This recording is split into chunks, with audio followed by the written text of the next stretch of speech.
Hello and welcome to episode 80. Jeez, 80 of the Nerds at Large Gaming Podcast. I'm one of your hosts, Darby Hallman. I'm Jeff Mayo.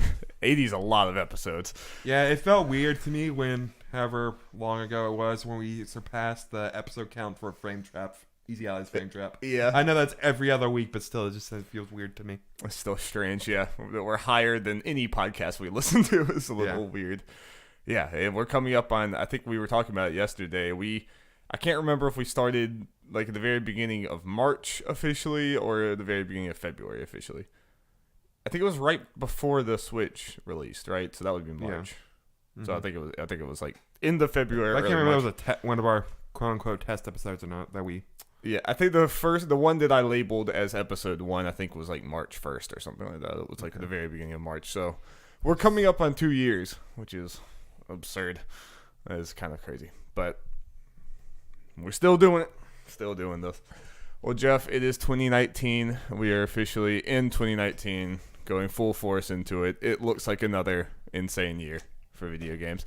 Indeed. But in order to bring in 2019, we're going to look back at 2018 today. Probably at the end of this podcast, we're going to kind of do the normal podcast thing and do a rundown of just all the major events of 2018 for video games and just talk about what they meant, like how we enjoyed them, the good, the bad, all of it. It'll be there. We're also going to be talking about potential Smash rumors that Jeff is bringing. You know, that's kind of our forte, is just crazy Nintendo / especially Smash rumors that we can kind of just dig into. Indeed. That's what we are planning to have time codes, so if you do not want to be spoiled if this stuff is true, I guess to put it out there, I believe part of this is 100% true or about 100% true. A lot of it I'm a lot more on, but yeah, I'll leave that up to you. I think most of this we're kind of skeptical on. There's one just that even independent of the rumors we think it's a good possibility. But you'll see. We'll let you skip that if you want to. And we're going to be generally talking about a potential Nintendo Direct that might be happening this week. So Believe, yeah, we'll hope. And then a few news stories. And that is us. Well, Jeff's been playing. We are both going into 2019 deep into JRPGs right now. Jeff is very deep into Dragon Quest, and I have completely fallen back on the Persona 5 train. Nice. Completely head over heels for it. That game is so good. Like, I was enjoying it before, but I feel like it really clicked this time. Mm-hmm. Just you get so lost in just like going from day to day in there, and next thing you know, you've spent 5 hours of your life playing it. So obviously it's a 2017 game, so I'm not going to talk about it that much unless if I do beat it, I would like to talk to Jacob about it, and then if you beat it sometime soon after that, we'll see. It will definitely not be soon. There's Dragon Quest and there's Kingdom Hearts coming out in 3 weeks. Resident Evil 2 that you're probably just not even going to be able to play at first for a little bit. I mean, Kingdom Hearts is as, quote unquote short as it's sounding based on people's, late. Might be able to get to it soon because we've talked about our rundown last week of what games we're planning on buying and stuff. Mm-hmm. Unless some like dates come out, there's nothing like I'm crazy and like feel like I have to play really anything for a while after that. Yeah, there's Jump Force, but that's just kind of an ongoing thing that you'll just be goofing off with. Indeed, and I want to goof off with Jump Force too. I'll be terrible at it. I wonder who my character will be.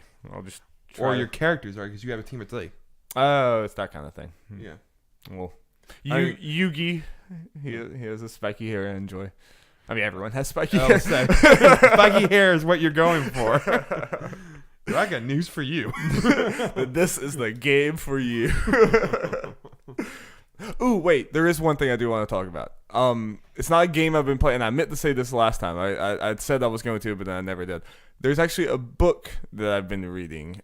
Boo. But it does tie into video games. So, Jeff, I'm going to have a little exercise with you. I'm going to tell you about this book and tell me if you think this does sound like a video game. Sound like something that can be a video game. Okay? So the book is Mistborn. It's a series of books, but I'm in the first one, and I'm only about like halfway through it. So still have a long way to go. But the first thing that like caught me on this was Brandon Sanderson, the author. He said on Twitter, he was like literally tweeted to CD Projekt Red And he was like, if you guys ever want to make a Mistborn game, go for it. He's like, I'm all for this. And I didn't really know anything about it at that time when I read that.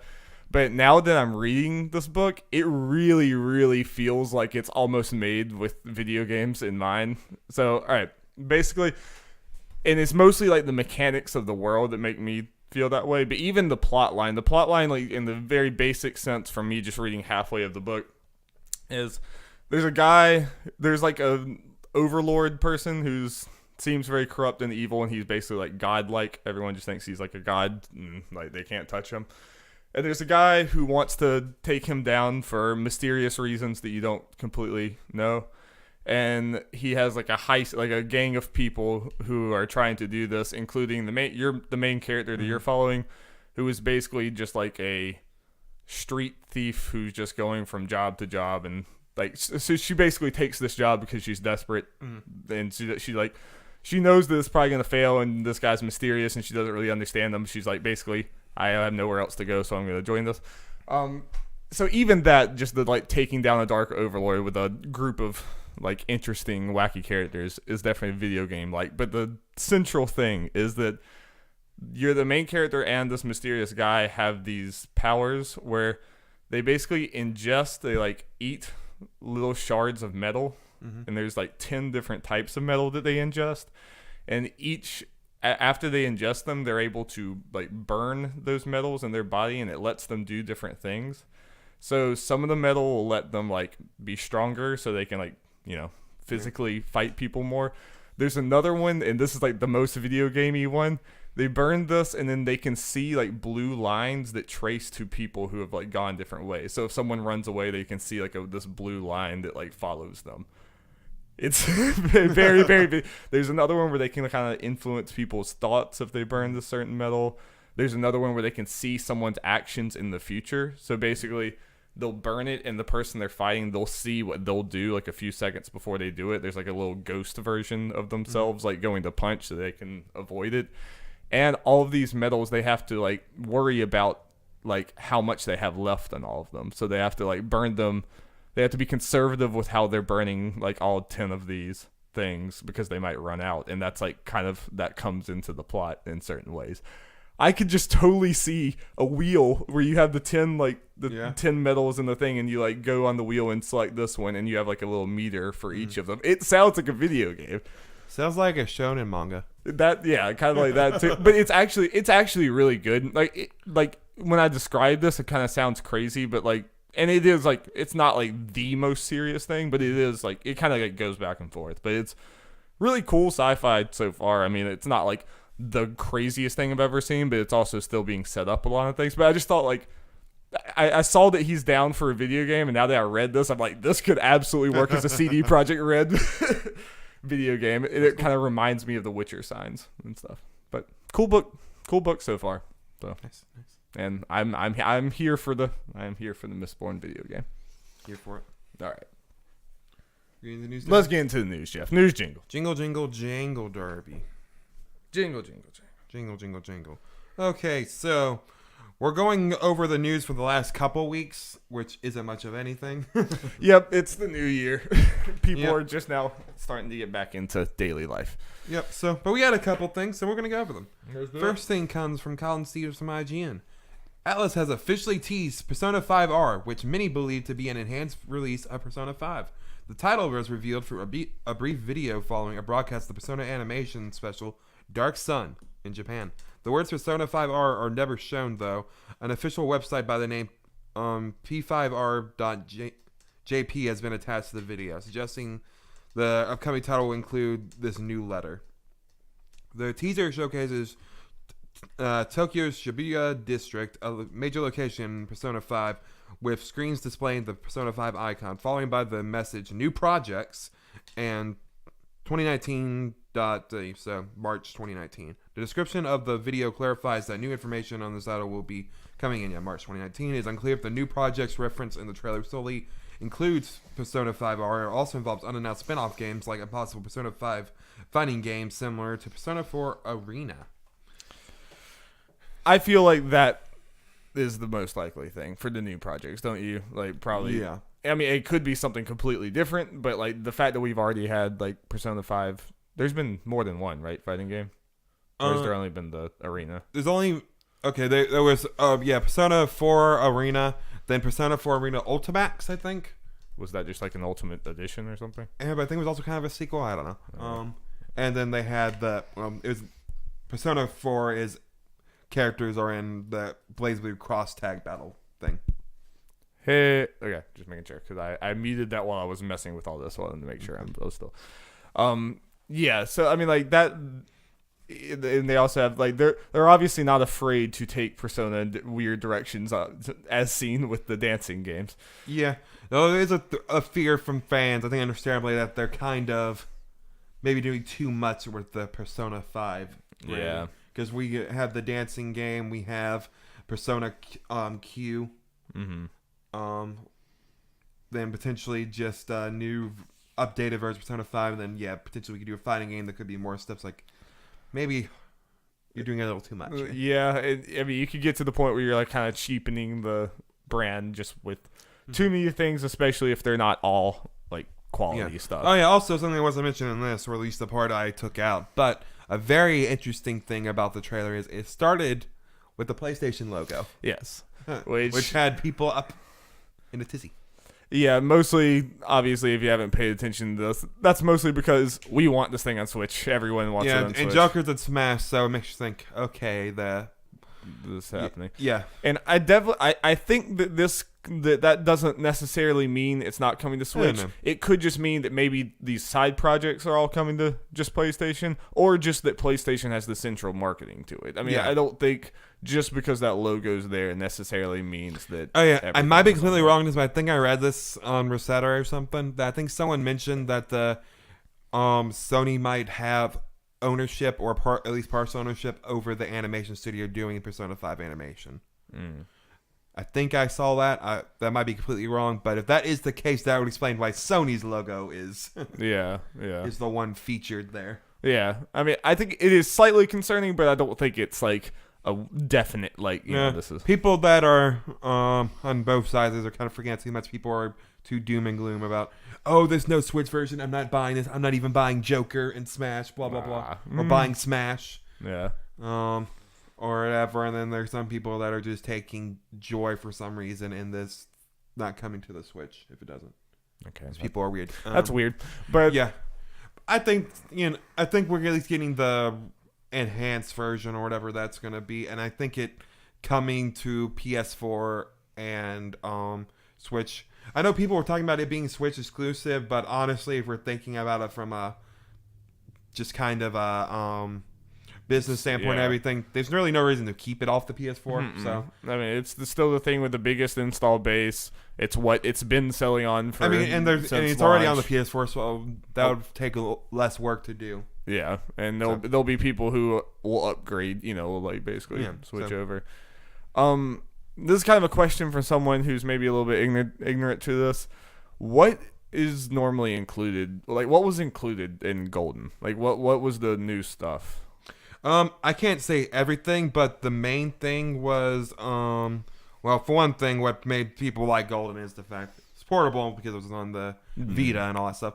But they added a whole new confidant / character into the story. Okay. Which is, a lot of people don't like her character. Jake, I don't know if you may not remember, and during Jacob's final bet for the Game Awards thing, he was talking about Persona 5 Crimson at the time or whatever. Yeah. Persona 5 remake, upgrade, whatever. He mentioned we'll get a Marie type character, and he was like, about it. So this is just a very fan servicey kind of. Yeah. I didn't get enough into it to see how her story initially went, but she was kind of golf art. It's kind of typical. Seemed kind of like a golf character. Might have been more to her, but it seemed a lot of people do not like her. I mean, even playing Persona 5 right now, it doesn't do it often, which is part of why I love it and I can get into it. But there are times it seems like Persona 5 will just momentarily lose its mind and go into really tropey anime, oh, he was staring down her shirt and now she slaps him type deal, where it's where did this come from? It's it's really strange. So Atlas definitely has the capacity to do that. Oh, Darby, not that I think you would, and I don't know how much it's in this, but probably if you don't like the stuff, don't watch the Persona 5 anime. No, one thing I was gonna bring up is that like I don't think there's been a single one of those animated things or like the anime cutscenes in Persona that I liked. I feel like those are the worst. That's usually when that kind of humor and that kind of stuff comes out more than anything. Like it almost feels like me playing Persona 5 whenever it goes to the anime stuff. It seems like that was made by a completely different studio who really didn't know anything about the game, and they were just kind of like making it a normal anime, and it just doesn't. It seems disingenuous to the rest of the game. It's weird. I mean, luckily, like I said, that stuff is very few and far between, but every now and then it happens, and I'm like, why? Even Morgana, like, I love Morgana, but then it's just, like, weird with Ann at times. I'm like, why do we have to do this? This is not necessary. Anyway. I'm still in a wait-and-see mode for as far as it on the Switch. It being in general, or are you getting it, or what? Oh, not me getting it. I'm not getting it at this point because I'm like I figured that was the case. But going deep into the Sony thing. I'm just talking about it happening. Yeah. So I still think it's happening. I feel like again because Nintendo picked the Smash characters, that probably means that he's worked out something, or Persona 5 is coming to Switch. Probably.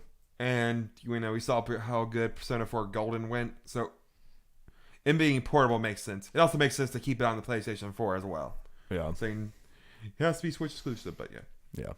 And if the fighting game's good, I'm down. Yeah. I mean, if that is what it is, if it is a fight, and whatever the side thing is, like I'm interested in more Persona content. I definitely do understand the hesitation of like, doing too much with it. But if it's good, then they at least have my interest because I am super into this game now. Yeah. Well, luckily, the video said project, so you see multiple things. Yeah. The only thing is for the fighting game is, Arc System Works did the Persona 4 stuff. Seems like they're doing a lot of stuff right now, so who knows if they even have the manpower to do that currently. If it was Arc System Works, that would be awesome, though, because they're obviously very good at what they do. Oh, yeah. I think it would be disappointing for a lot of people as far as the quality of the actual fighting system if it's announced that Arc System Works not doing it. And then you... Like... Sorry, just think of Dragon Ball Fighters, but that kind of animation and art style with Persona characters. Yeah, with characters that I care about now. It's like, that would be...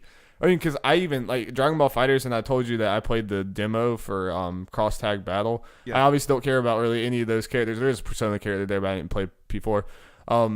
That game is beautiful. Like, art style is beautiful. I mean, it was almost even, like, it's different than Dragon Ball Fighters, but it was almost like... I love how Dragon Ball Fighters looks, but I almost think this game like looked just visually art style even better. Like they're very good at that. Like, they have very good systems, but their games also just look stylish and awesome. Yeah, it's very different than like a Mortal Kombat or Soul Calibur, those type of things that have like kind of a more realistic thing. I kind of like that this one's more of an awesome art style, and with Persona could be dope. Assuming they're working on a Persona 5 arena, I imagine we might hear about it by Evo. Whether it be when is Evo again? June, right? Or it's like July, August, or something. Okay. I'm just saying, just by them, whether it be them announcing it in the March thing, or them announcing it at E3, or them saving it for an Evo announcement. Because assuming, I guess kind of a little update for the Dragon Ball Fighters controversy thing. Apparently, it's Shueisha, or I have trouble pronouncing the people who own Shonen Jump that are apparently being the problem with Dragon Ball Fighters. But assuming that's there and Cross Tag Battle's still there and stuff. That's a good place for Arc System Works to announce a new game, potentially, if they wanted to. Yeah. So. Cool. Time to move on, Darby, to the next bit of news. Okay, this news is, it's kind of a weird one because this is, it's pretty much a new E3 presentation showcase thing, but it was weirdly announced during a 12-hour live stream. Yeah. So, you might have heard of this, the Kind of Funny Games Showcase, which happened last month in December. And you can check our live reactions to it on our YouTube channel. Yeah. Or even if you don't want to see our reactions to it, watch the regular video because there are a bunch of good-looking games in there. Yeah, they did. If you don't know anything about this, it's kind of funny. They're the YouTube guys. That's Greg Miller and company.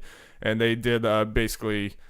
like a press conference type thing for mostly Nintendo Direct type. Yeah, for mostly indie games. So it was like shining a spotlight on games that don't normally get it. And from everything I've heard, it seems like it was very good for those games. Those indie games got a lot more attention. So really cool thing, and they're doing it again. Yeah, there was a little stretch goal for their like fundraising 40th anniversary stream, blah blah blah.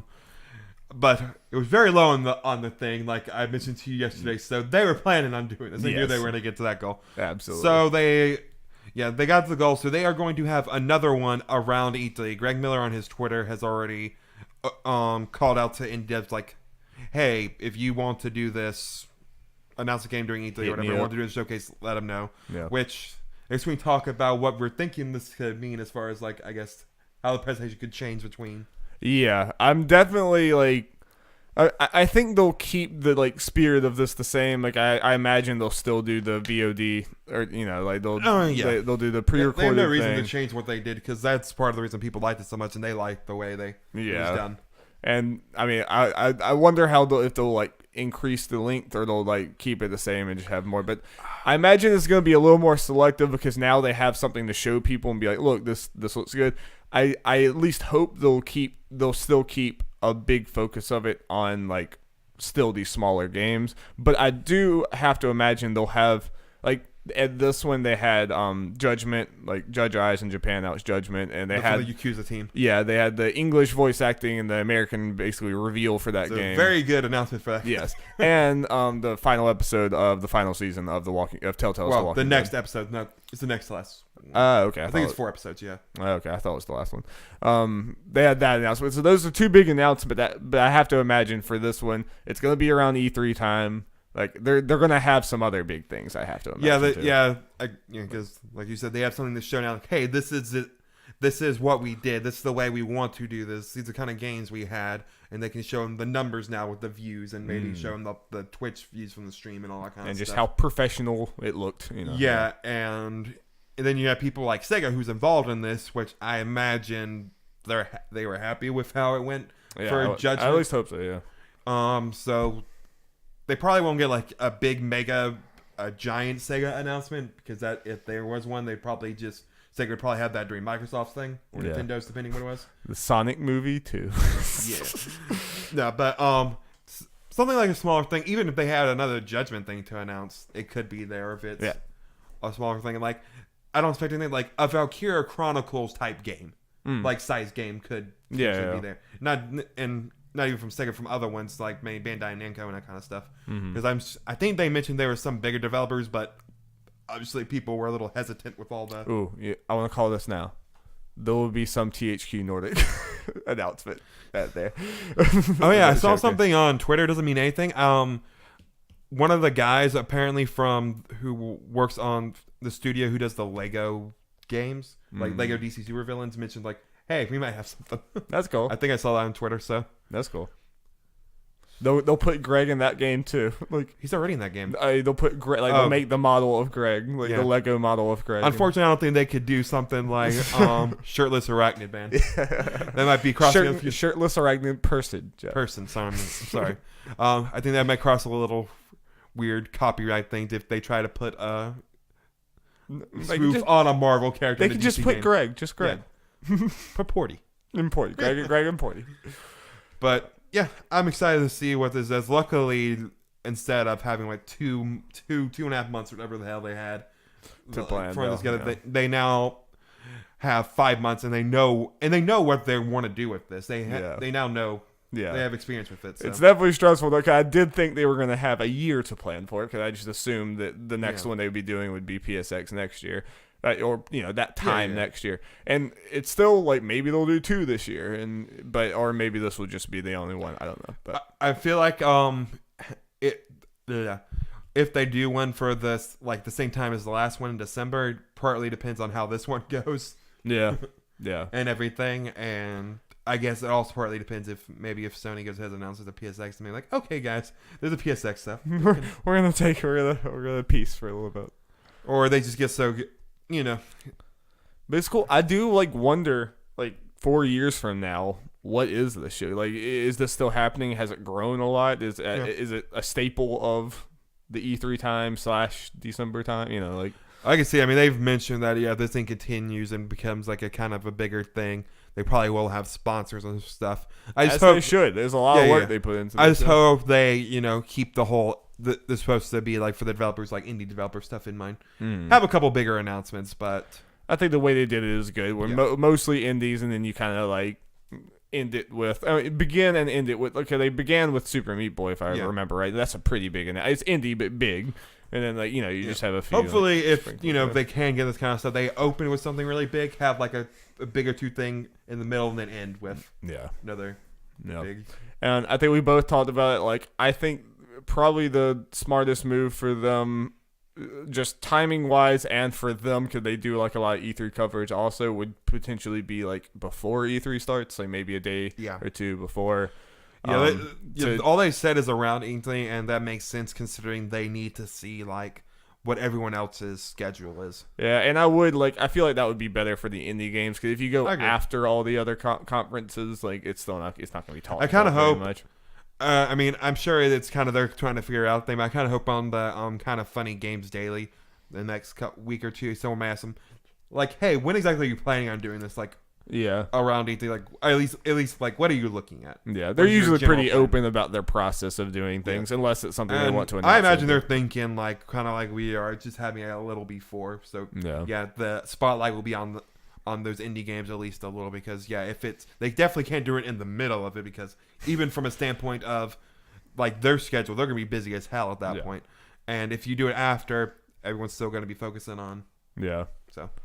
No, like I said, obviously they're going to take Sony's spot. Obviously. And they're going to be in that stage. No, again, Greg Miller walking out there. I mentioned it. I'm thinking what could, if this happens, could work out for it potentially is Microsoft moving to Monday, not necessarily taking the Sony's exact time spot, but during that day to kind of at least have some big, console maker like during that time. Yeah. So we don't have like an over a day gap between Microsoft and Nintendo. Yeah. I have to imagine there's going to be some shifting around from someone for this. Yeah. And then maybe have EA. Unfortunately, this is just EA does what they want. I know. They're like, but it'd be nice. EA moves to Sunday with Bethesda. Yeah. And then, kind of funny, can do it on Saturday. So that's what I would like. That probably won't happen. Microsoft, I can definitely see moving to Monday. It's the whole EA thing which can do it, but kind of funny if they really wanted to because honestly, a lot of people who are interested in, who would be interested in the Kind of Funny showcase do not give a crap about EA for the most part. Or usually people who say this is a very boring conference and the worst. Yeah. So they're not even gonna have Anthem to show a bunch of things for because it'll be out. They'll have DLC, I guess. But yeah. So they could have it on the same day as the EA thing, or maybe on Sunday, depending. We'll just have to see. Yeah. Okay. Moving on. Let's see. Okay, this next one comes from Joe Screbbles from IGN. Developer Radius Gordello has spent 9 months remaking Hideo Kojima's PT in Unreal Engine and has released it with added VR support. Announced on Reddit, Unreal PT is available for free on itch.io, or itch.io, how you pronounce it, and is an almost total remake of the original PS4 game, which was revealed to be a playable teaser for the never-released Silent Hills. Let's see. Quote, the biggest difference between the original game and the remake, reads Radius Gordello's notes, is the very end of the game has been changed slightly to make beating it more consistent. In quote, VR, which I think might actually kill me in PT, that's from Joe Scrabbles, is I agree. Yeah, is available through the entire game. Good luck with that one. Fan projects of this kind are notorious for IP owner takedowns, and it's unclear how long Unreal PT will remain live. Radius Gordello has made the game entirely free and even refused donations from appreciative fans, presumably to avoid any suggestion that they'll make money from Konami's property. That's smart. I still think this game is probably going to die, which is really sad. It's kind of sucks. It's one of those things from, from Konami's standpoint, like, well, why does this hurt? I mean, honestly. But it's one of those things that if you don't enforce your copyright, you lose it. Like, true. if you aren't policing those things, then you run the risk of, because it runs off precedent. If they're like, oh, you're letting all these things happen, so we have to, So sometimes it's not necessarily the company being evil or malicious. Yeah. Sometimes it's like they have to do this. Yeah. but it's a bummer because I look at this and it's like it looks just like PT. A lot of work had to go into this to recreate it so precisely. Luckily, a lot of times, I mean, the cycle of how this works a lot of times is someone makes an insanely good fan remake project thing of something, it gets taken down, but they get noticed, and they either get hired by that company or some other company. So it might work out for him, but I hope it stays live just because people should be able to play PT. PT is an awesome piece of gaming history that you only have if you're like me and you happen to have downloaded it, and now you will never delete it from your PS4 ever. Yeah. It sucks. I really don't see this staying. Yep. And you can expect a bunch of Let's Plays for PT and VR from other people, not us. Because we don't have PC VR. Yeah, no. We're poor kids. If only you could get on the PlayStation VR, then we might get up to 33,000 views again if you have me just screaming and throwing the headset down. Yeah. I don't know about the last part, but I just break the headset. Jeff, it might have cost you $300, but we got 33,000 views. 33 views. Yeah, we made a cent maybe. Oh no, I looked at it. They've changed the thing, so we're not even making sense. Whenever we started YouTube, it was one thing, but they've changed it since then. Dang it! Thought we were finally making money. Yep, thought we were gonna make some pennies, some awesome pennies. Yep. Dari, just so you know, for the time of things, I'm just gonna have all these upcoming things just as one little section. Okay. Because it all sounds good to me. Okay, so here we go. 2 weeks ago, we talked about the Xbox Games with Gold and the Twitch Prime Devolver Digital Pack, which was not actually the Twitch Prime January games, which we kind of... Yeah, it was just kind of a one-off. It was just a little bonus thing, which is also through all of... Which I finally did do. I got that. Which is also through all of January, which, if you don't remember, includes, at the very least, Broforce, Hotline Miami 1 and 2, and The Messenger, and a couple more games. So that is most definitely worth it if you have Twitch Prime. Or if you have Amazon Prime, because then you also have Twitch Prime. Mm-hmm. Absolutely. But here's the Twitch Prime games for the official Twitch Prime games for January. Hyper Light Drifter. Another very big deal. Orwell Season 1 and 2. I feel like I've heard good things about these. I can't remember. I don't think I know those. I believe Republic. Republic. And Bomber Crew. Seems pretty good. Yeah, I mean, Hyper Light Drifter is a very big deal. That's another one of those that I've wanted to get to for so long, but just never did. Here are the PS Plus games for January. Steep on PS4. That's the Snowboard one, right? Yeah. Okay. We might as well. Are we doing fun little? I used to. There was some Shaun White game I played a bunch, but then the thing I played the absolute most was there was a snow, I guess snowmobile. They were mechanical things. You're right. I guess it was snowmobile racing, but it was absolutely crazy, and you were doing flips and stuff. It was on the PS2. I'm sure someone out there would know what that is, but I forget what it is. Is it SSX? Is that the snow thing? I don't know. I know that is like a snowboarding game or snow game. But this one was definitely kind of more wacky. But Portal Knights for PS4. Zone of the Enders HD collection for PS3. I kind of wish that was the one for PS4 with the VR support. Yeah. Amplitude for PS3. I wish that one. It was also. Yeah. Fallen Legion Flames of Rebellion for PS Vita cross-buy or PS4. And Super Mutant Alien Assault for PlayStation Vita. Hell yeah. Super Mutant Alien And Assault. that's not all, everyone. On the Epic Games Store, What Remains of Edith Finch will be free starting January 10th until January 25th. Go play this game. It's free. You can get it for absolutely free. You don't have to. You just have to make an Epic Games account, which costs you nothing. Go do it. This game is so good. If you're playing Fortnite, you probably already have one. Probably. So yeah, 90% of people go play it. Me and Jeff both loved it a whole lot. That was very early in our podcast. I think that was in our first 10 podcasts that we did a kind of spoiler cast before we had Spoilercast about What Remains of Edith Finch with probably really bad audio. But if you want to go back and struggle through that, and me and Jeff being even more awkward than we are now, do that. But the short version is it's a phenomenal game that will take you very little to play. One sitting, guys. Yep. It's a good one. It's a good one. Yep. And this is Epic has still been doing that. Every 2 weeks there's a free game, and so far it's been Subnautica, Super Meat Boy, and now What Remains of Edith Finch. All those are good games. All those are very good games. Mm-hmm. So Epic Game Store is still kind of going all out to get people in right now. Indeed. Okay, Darby. Ready to move on? Yes. Okay, we're getting to that Smash Bros. Talk. So if you want to avoid spoilers about who the remaining Smash Bros. Characters are, Run away. Yep, use the time codes to skip past. Yeah, well, you can just skip right in. And once again, I mean, if you're like on the fence, like you don't know if you should be skipping, really, this is probably a bunch of nothing. Well, there's one character we're pretty confident could be in, but it's also someone that we've said multiple times. It's like the one that's obvious. I think is pretty obvious. Or the one that might be a thing is pretty obvious. But if you want to like completely be cautious, you can leave. Yep. Okay. Let's get into this Derby. You ready? Yes. Got a good bit of reading, but let's do this. The following information was compiled by Mondo Mega from Resetera. So let's get into this. Jam 1 Gamer, who is said to be a reliable data miner, based on what Mondo Mega said. I believe him. Okay. I don't know the data mining scene on Twitter. No.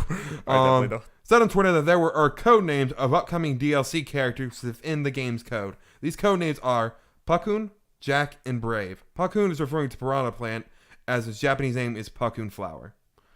And it's apparently also Pakun is like apparently the like sound effect or whatever Japanese thing for bite or chomp or something. I think I heard. So Pakun. Yeah.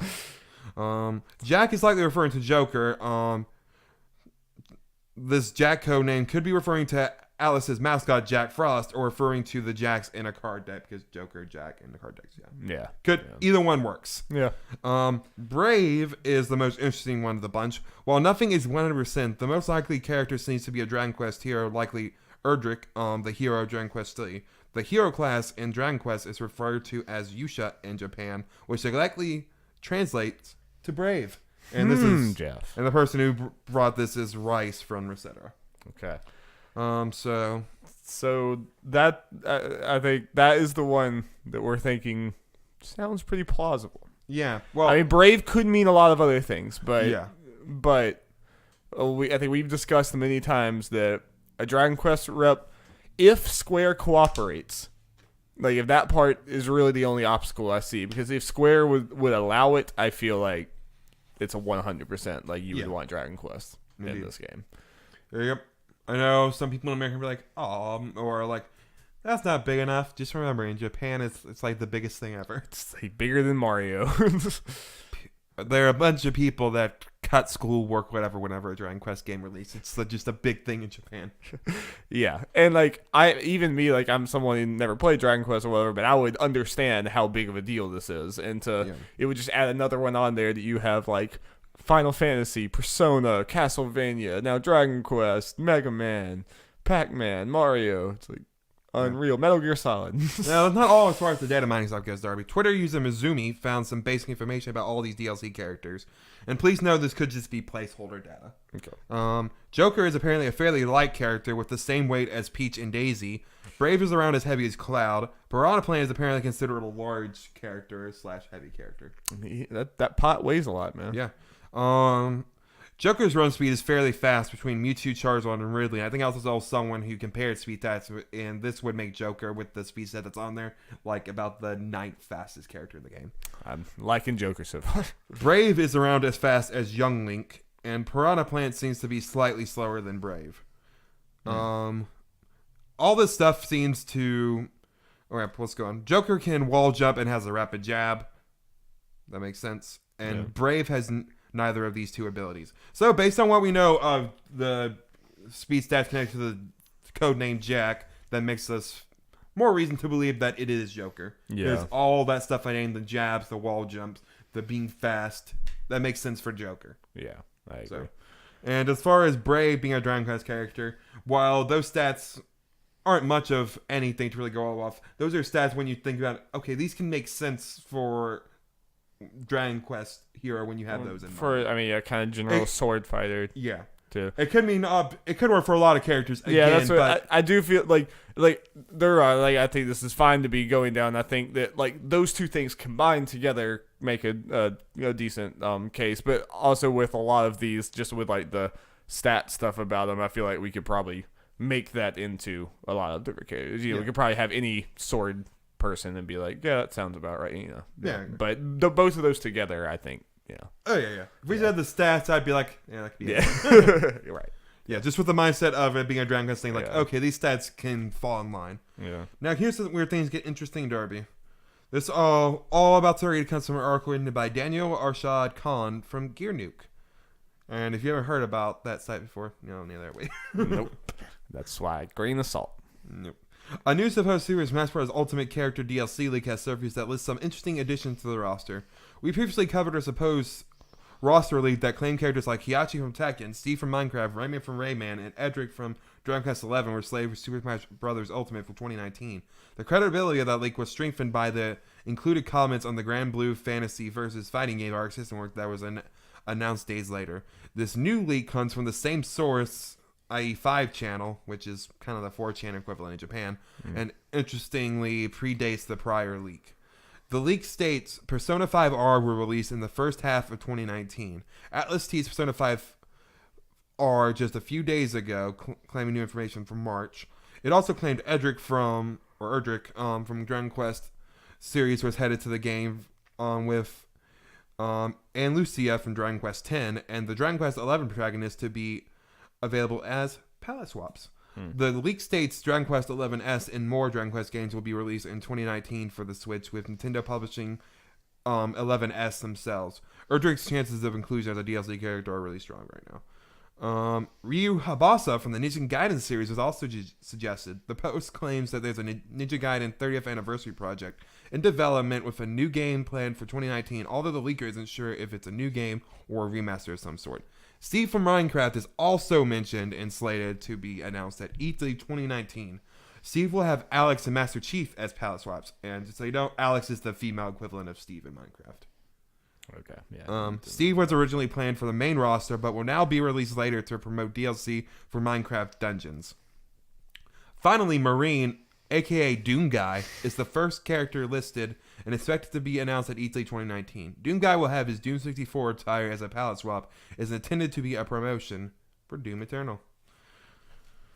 So, very questionable. Very questionable. Very, very questionable. So the whole timeline for this release coming out with compared to it still confuses me, which also makes me question, and I've never seen anyone exactly explain it. Yeah, I think people are just kind of seeing this and seeing it said Erdrick, and everything, and mentioning Persona 5R and stuff, and they're just kind of running with it as fact. So what is the big confusion? Like, you're saying these are coming from like different sources or something? At the very least, there was a leak that happened like right after, or post that happened right after Joker was announced, or not, or a day or two after, that mentioned Joker being in. It has to do with Persona 5 coming to Switch and stuff. I think it may mention Persona 5 Arena and that kind of stuff. It mentioned the Grand Blue game, which is part of the reason people are, before it was announced. Right. So people are like, huh. They might know something. Yeah, they might know something. And it mentioned only Erdrick at the time. Okay. From Dragon Quest as a playable character. And also mentioned like Memento stage for Persona 5 and some other crap. Then this thing happened later, and I guess people are thinking it's the same one. It might be the same, but I don't know. Yeah. Also, from someone who follows a lot of this leaks probably more than he should, there are a couple kind of red flags normally from this, just from and even just from a what Nintendo will do standpoint. Right. Normally, as weird as it sounds, when leaks, especially for like fighting game characters like with Smash and stuff, go into this much detail, like, palette swaps, and when things are announced and all that crap, and like, why they were included. And this was planned for this, but now it's going to do this to promote this. All that, normally just one of those things usually mean it's a fake. When all that's there, it's like, okay, this is like a fan fiction like type thing. It's like someone's trying to make it as believable as they can do. Like, so they're trying to throw a bunch of stuff on there so people will be like, oh, look, they know what they're And that's what that would be smart if you were trying to fake someone out on something, is to make it look. But I mean, there might be counter examples. What I'm going to say, but I feel like most true leaks, like with Ken and Incineroar are usually nothing more than people saying, hey, these characters in the game, and nothing else. Because it's like they just saw them one time. I mean, because a lot of time these things are changing, and you don't like know all the stuff about all these characters. Most leaks that I've seen have been true usually do not mention, hey, they're being announced here, and this is why they're included and all that crap. Yeah. So, also, just something that stands out to me as potentially not being true, even if the whole, when you say these things are going to be announced or true or whatever, saying both Steve and Doom Guy are being released or being announced at E3 just sounds so weird to me. So that would mean potentially 4 out of the 5 or 5 out of the 6 when we count Piranha Plant will be announced by E3. When they're supposed to be going all the way to like February of next year. Unless you can take, or unless what's happening is Erdrick is not being announced till after that, but that doesn't make sense considering what we assume is him. He's already in the code, right? So you would assume he's the one after Joker. Yeah, and he was the last one that they found in the code, right? It was Jack, and then it was Piranha Plant, Jack, and then those were the only thing in there. Yeah, so it would stand to reason he would be the next one. Yeah, so I'm at the point where I don't really completely buy all this. I agree with that. Well, that said, we can kind of just for the hell of it, may not take too long, talk about what we think of these characters' likelihood and all that. Yeah, I think both me and you have said multiple times that we would not be the most excited about Steve from Minecraft. I mean, we don't play Minecraft, but it's also just kind of like, I mean, Minecraft is a world where you do whatever you want with a bunch of different things. It's not really about the character, and Steve from Minecraft is just kind of, he's just kind of like generic. Whatever model for a blocky dude from Minecraft. Though I do think like having a Minecraft stage and Minecraft items could be awesome because Minecraft is a huge thing, and you could definitely like make like the diamond pickaxe and a bunch of different things like that, and having a Minecraft stage, and that would sell Smash Bros. Copies. Yeah, probably. And I fully admit part of my reason I don't want Steve is because I just really want Banjo-Kazooie. Yes, I completely admit that, but I will also admit it's, from a business standpoint, having Steven over Banjo is probably the right call. I know you didn't want to word it the same way you did last night because you did it last night, but the way you worded it talking to me last night was the best. How'd I word it? You said something about like from a business perspective, doing Steve from Minecraft would be way better than this old bear or something. Yeah. This old irrelevant bear. This old irrelevant bear, yeah. Yeah. Which is the truth, but yeah. Yeah. And then Doom Guy is just really out there. I mean, granted, a lot of Smash Bros. Characters now, it's getting harder and harder to like determine what makes a Smash Bros. Character and what not, because they're obviously pushing that further and further away from what it used to be in a good way. That's a very good thing. But I still just think Doom Guy is a bit random. Also, it's such a weird, like, if we were going to get a Western character, this is a really weird first one. It's even, in my mind, weird for a Bethesda character. Yeah, even if you were saying Bethesda. I mean, I feel like... I could tell you right now, if, like, Dovahkiin Skyrim, just any Skyrim rep like that was put in Smash Bros., all the people that I went to high school with on Facebook that I so rarely ever see talk about gaming anything, they would be sharing that. They'd be like, holy crap, look at this. We're buying a Switch. We're getting Smash Bros. Yeah. And here's the thing. This is Doom, in a way, makes sense maybe more for Bethesda rep because it has more Nintendo history. Yeah. From the 64. But considering we got Joker... That's not Nintendo. That has no history. Yeah, that's not what Nintendo's going for. Dovahkiin from Skyrim would sell. I imagine it would sell more than any other Bethesda. Absolutely, and Skyrim is on Switch, and from all accounts, doing very well. Yeah, everything. So that's I think, and the thing is, I feel like if they're gonna have a Western rep, it's either going to like a first Western rep. It's probably going to be a Microsoft thing like Steve. Maybe even Banjo or Crash Bandicoot. Yeah, I'm still on the Crash train. I am too. That's also what's and also were you about? Yeah, go ahead. I kind of had something with Dovahkiin, but I kind of forgot. It's not the biggest deal. Well, also for Ryu Hayabusa, this is a weird one because he's a historic and important character, obviously for like the NES era and all that kind of stuff. But this one stands out as a non-Nintendo pick based on what the rumors seem to be and what we have going for right now, especially if Dragon Quest and even if we just had the Dragon Quest Warrior being true.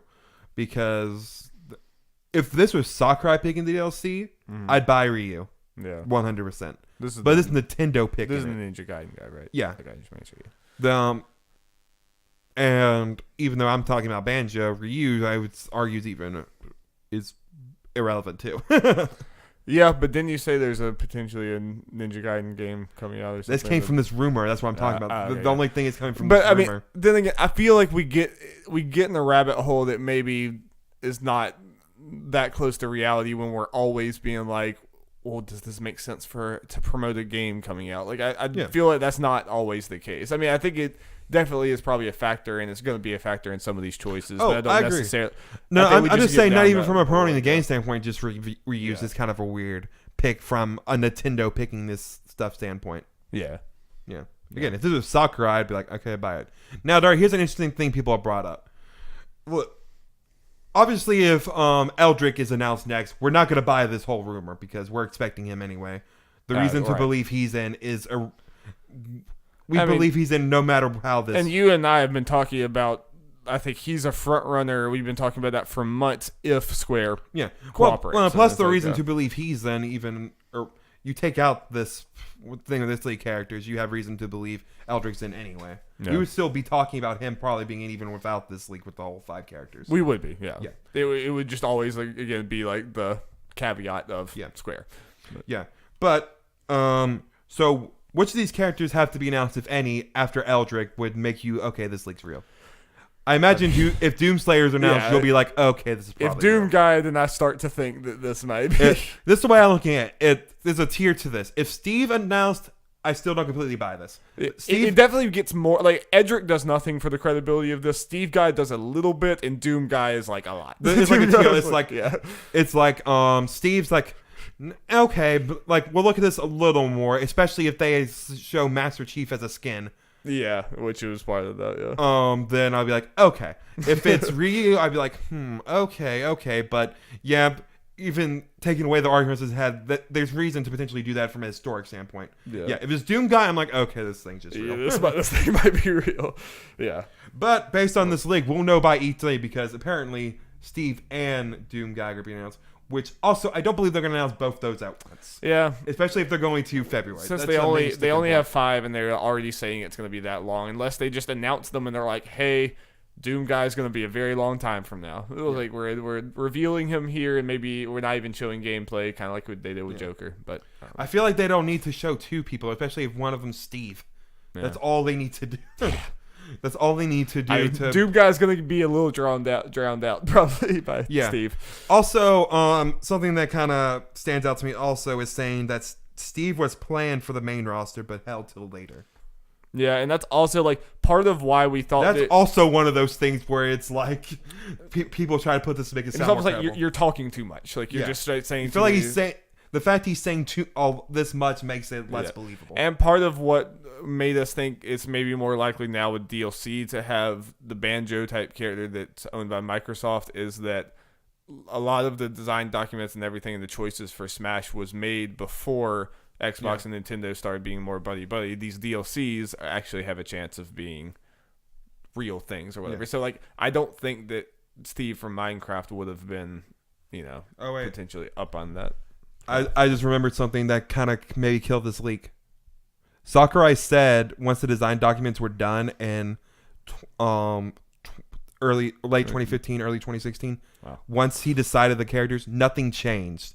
The only thing that changed was they had a Pokemon to be determined. All right. And then they started on that a little later with Incineroar, obviously. They did not. They said he said they did not change anything. They did not take anyone out. They did not add anyone. That would kill the Steve thing, I think. Yeah, probably. Yeah, I'm kind of on this is not real train. Yeah, I'm surprised even Game Explain's saying this is almost definitely real. We'll see. Maybe we're idiots, Jeff. Maybe we're idiots, but everything, I don't know. People, I don't know. I don't trust mini Smash Bros. Leaks anymore. But. Yeah. All right, let's move on. We spent a lot of time on that. But we're keeping with the Nintendo train, Dari, because why the hell not? Nintendo train. You want to write the timestamp for that? I appreciate you and everything you do. You are a beautiful human being. Okay, let's see. I will do this 54. Let's do that. Okay. Time for a Nintendo Direct talk. We probably won't keep this too long, but let's see. Okay, this is the way it's going. There might be a Nintendo Direct in January. In fact, I believe completely there will be a Nintendo Direct in January. Yes. And these are the reasons why.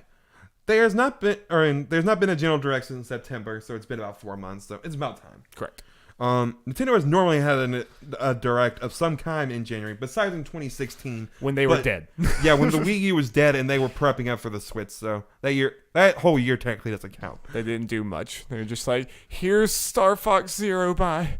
And here is honestly the main reason why I feel there is 100% a direct sometime in January.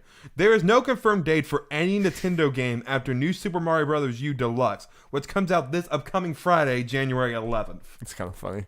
Yeah. Unless you count Travis Strikes Again, which then comes out the next week, so same thing. Nope, Jeff, you're looking at the full lineup of the Switch. That's yep. It. Just go replay Breath of the Wild and you'll like it. No, but we got plenty of games. We just don't have dates for them. Yeah. And yeah, this makes me think the New Super Mario Bros. U Deluxe thing makes me think a very likely date is this upcoming Thursday, January 10th.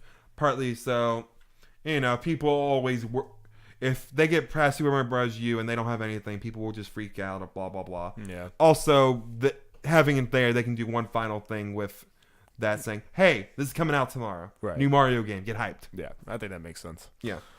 For Wednesday or Thursday. They do a lot of Wednesday directs too, I think. But at least I remember. I think it's more often. I think it's more often Thursday, but yes, it is Thursday. No. So one of those possible. It could be the next week or whatever, but I imagine sometime soon we have to imagine. And you can bet your asses we will probably react if we can. Now, we can just run through the quick games real quick and see, and you name any more that's not on this list if you thought any. Okay. I just did a quick little, yeah. Games that could end up being there, what we think the likelihood is, what we think will be, etc., etc. Right. Yoshi's Crafted World would 100% be there. We're getting a release date. Yeah, I didn't realize we didn't have a release date, so. I think it leaked, I think a March release date leaked, which makes perfect sense for this game having the Kirby spot. Yep. And with how long it's had in development and stuff, but I would have to imagine we see a date. Yep. Daemon X Machina. I'm not completely sure. Was it? It was at the last one, right? It's been at both features. It might. They showed off some gameplay and stuff. I could see it skipping one. Yeah, potentially. I mean, I could see it either way, but yeah, unless they're like ready to be like, hey, it's coming out in the. That's what I'm thinking. I think this could go anyway, and it's fine either way, depending. Have they said 2019 on any of those? I think they said 2019. Finding Three Houses, we have to. Has to be. We have to. They said it was in the spring, so we have to see something. I mean, even if they don't give an exact date, even they got to show at least something a little more. We haven't seen anything since E3. Show a little more. Give a month maybe if they wanted to go that far. They don't have to give an exact date. Even if they kept the spring thing, just show more. I feel like they will give a date just because I feel like we have to be somewhat close. I mean, it's January now. I agree, but they'll probably have another direct in March/April. Yeah. So that's when I think there's a chance it skips till there, but I feel like it. Or even if they don't do it in a March/April thing, Fire Emblem will have Treehouse play of its own dedicated direct that they could announce the release date. That could be true. So I expect it to be in this direct if it happened. Yeah. Town, which is the Game Freak game, which has the art style I kind of wish Pokemon took more from. We also haven't seen that since E3, correct? Since the September direct, I think it was announced in the September direct. Okay. It was for some reason I thought that was E3. I might be wrong. I'm pretty sure I thought it was. Yeah, I don't know. I remember seeing it. I think we saw it together when it was premiered. Yeah. And we weren't together. Yeah, you're right. So we haven't seen much for this. It's supposed to come out this year. We don't know when. This could go either way. Yeah, if it was just shown September, that makes me think less that it would be there. Yeah. But Luigi's Mansion 3, I think they got to show more because it was only like a 30-second teaser thing. Yeah. Yeah, very small. Cause they showed the 3DS one and then showed that, right? Yeah. No, they opened with or the other way around there. They opened the direct with Luigi's Mansion 3. Oh, right. And then they went into the 3DS game. Right. Yeah. Unfortunately, our stream was a little not great, so we thought it was a 3DS game, which in hindsight, looking again, not like too good even with the fuzziness, but still. Yeah, I think a lot of people had that mistake though. So could be there. We could. Who knows? Other than Yoshi and Fire Emblem, who knows as far as like getting in actual dates? Yeah, I feel like at least one or two of these games that we're talking about that they say 2019 has to fill in before E3. Just get one more in there. Yes. Which one? Who knows? Animal Crossing. I feel like they gotta show something.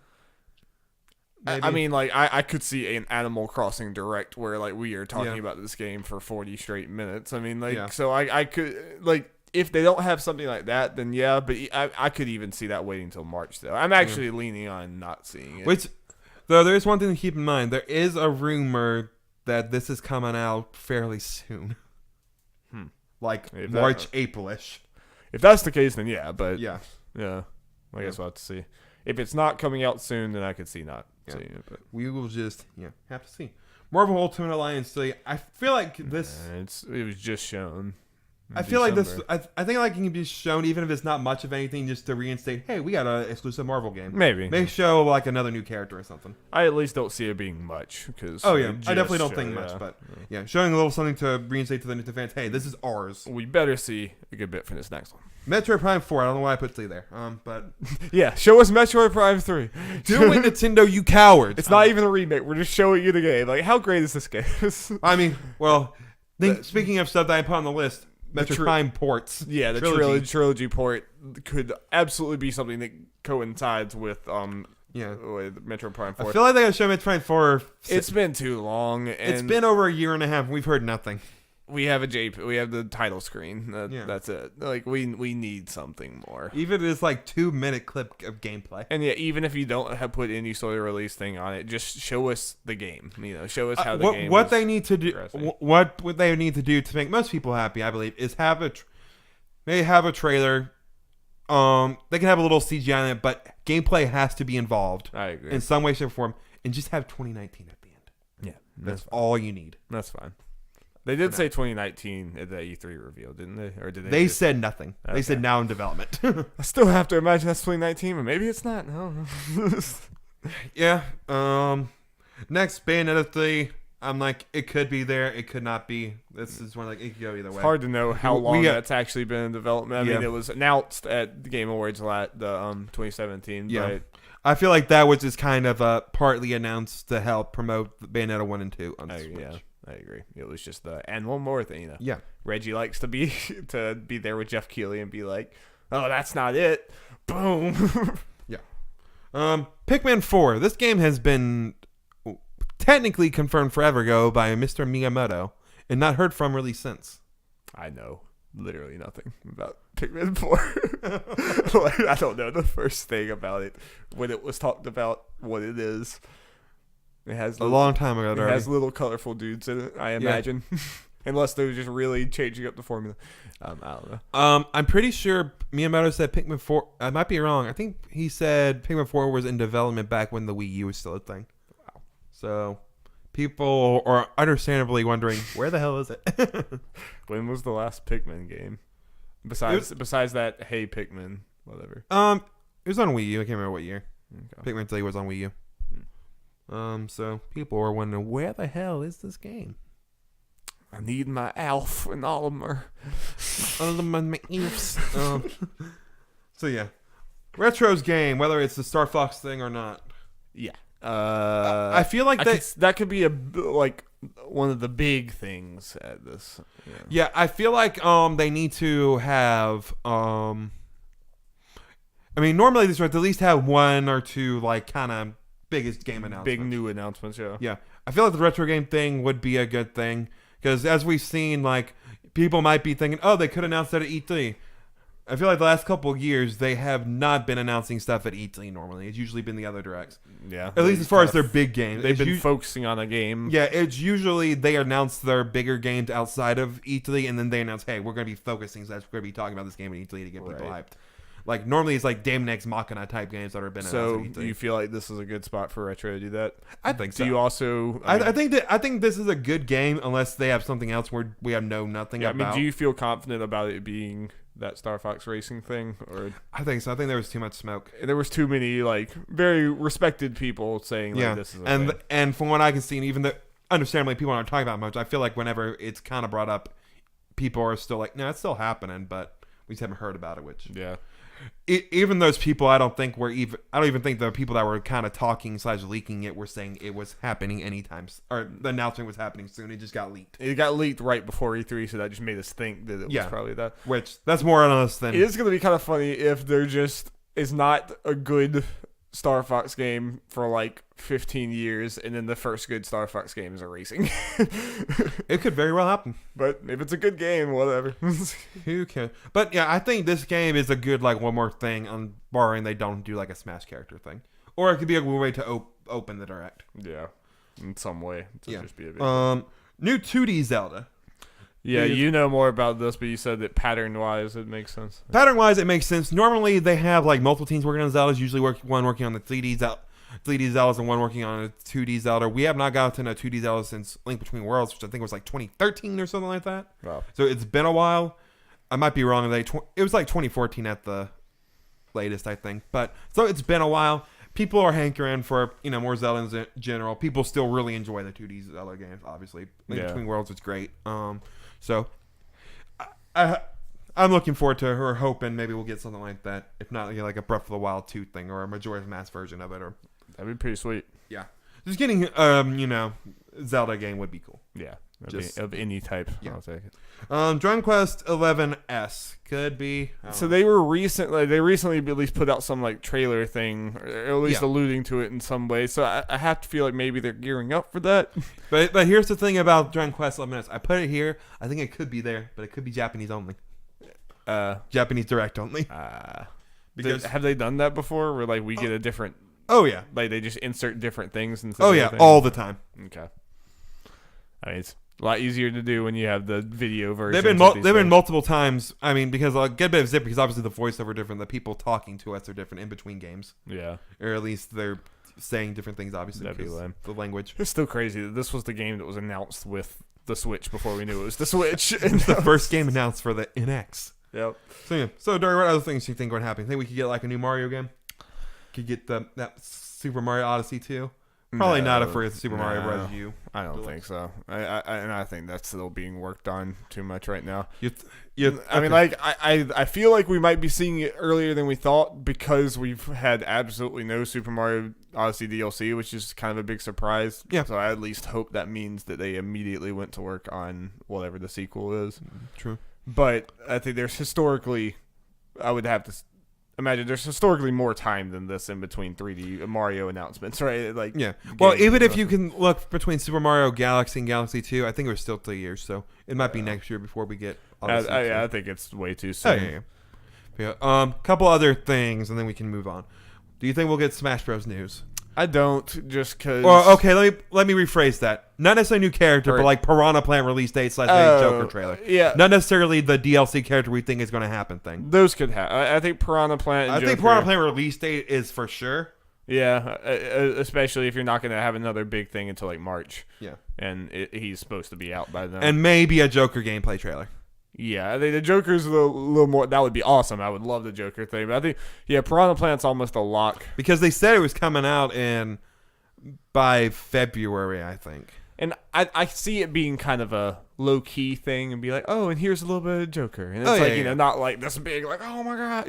Like it's. Oh, yeah, just Sakurai. Maybe just a little thing of Sakurai coming in. Hey, blah, blah, blah. The game's great. The game, we've loved it. Yeah, thanks for the reception, blah, blah, blah. Here's Piranha Plant release date, and here's a little look at Joker's. Yeah, I could see something like that. But no, I'm not expecting character reveal. I would have been adamant about getting a character thing if we did not get Joker Game Awards. I agree. Yeah. How much 3DS do you think we're gonna get?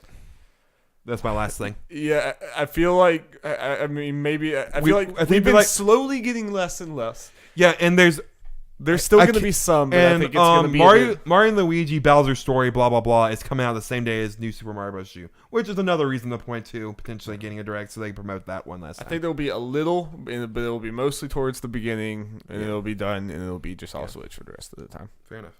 Okay. But when are we going to get our first big direct that just has none of it? That's the question. Well, we got to wait till these 3DS games they've already announced come out. Yeah. Alrighty, Jeffrey. We're at hour 9. This is fine.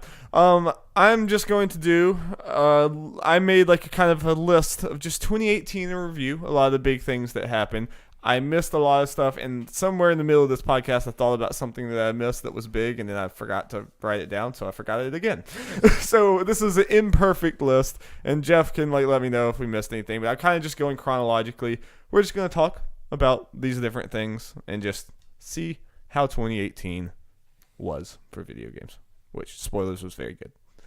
So Jeff, let's start. Sure. When I first did this, I wanted to try to pull like interesting quotes when we were like very wrong or very right about things in the podcast, but it ended up it was too much time and I couldn't find it, whatever. So, but I got one.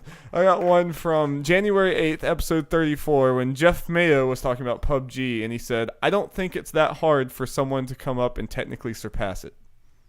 Very soon after that, Fortnite blew up. Yeah. That was on our episodes called "Can PUBG Last" or something. It was both me and you being like, I don't know. I feel like someone could come up and eat PUBG's lunch. Now reading this, I wonder if I meant like technically like surpassing it like sales wise and all that crap, or like technology wise. Both have happened. You were kind of talking about both. You were talking about technology at that point, but then you kind of went on to be like, I feel like you were saying maybe PUBG will stay on just because like it's the popular thing right now and it has the install base. But you were definitely like hinting towards like. But the thing is that entire conversation, like we didn't say Fortnite like hardly at all. Just like Darby, I had my mind blown on Rosetta recently. Yeah. Apparently, as you take the world as a whole, PUBG is still technically bigger than Fortnite. Yeah, I know it's bigger on mobile, like with China. It's like huge there in other places. So yeah, I mean PUBG's not doing bad at all by any stretch.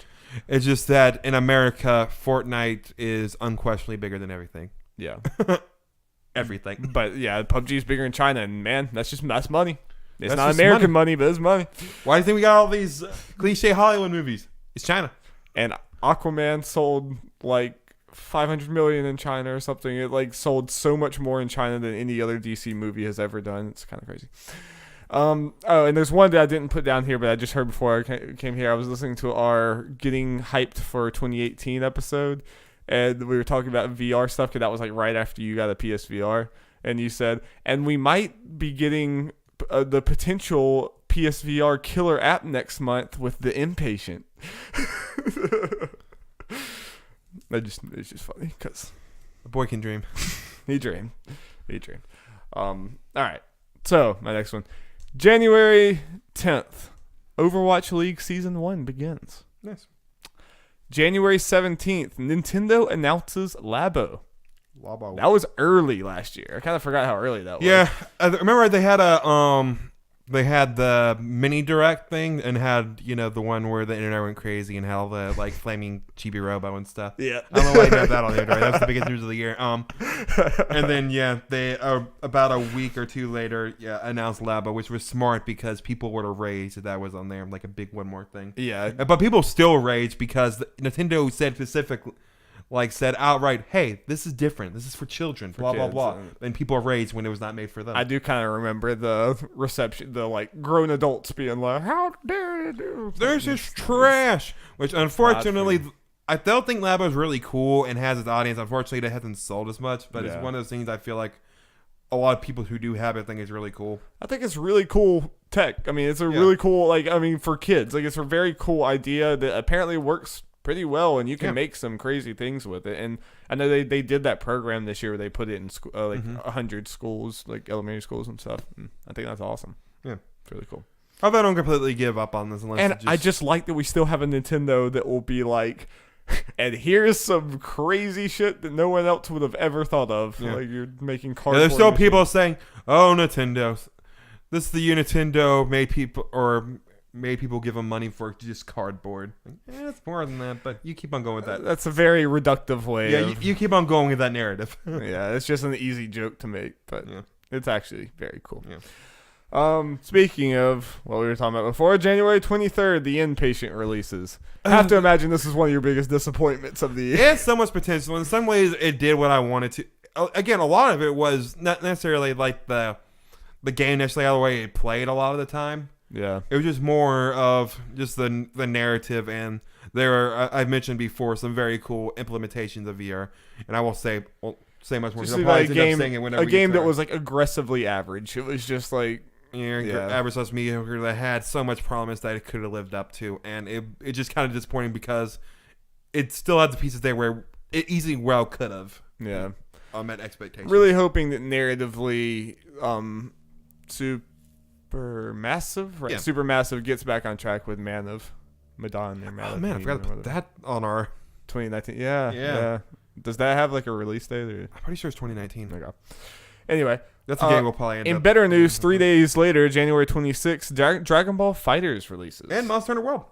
Oh, yeah, that was same day. Yeah, same day. Dragon Ball FighterZ and Monster Hunter World. And they both were like in the top of the sales charts for a while. For most of the year. I think Monster Hunter World should still be in the still in the top 10 for the year. Should end up in the top 10. Yeah. Dragon Ball FighterZ, unfortunately, the last month or two got pushed out, but it still did really well. Both of them did very well. And obviously, FighterZ was just like...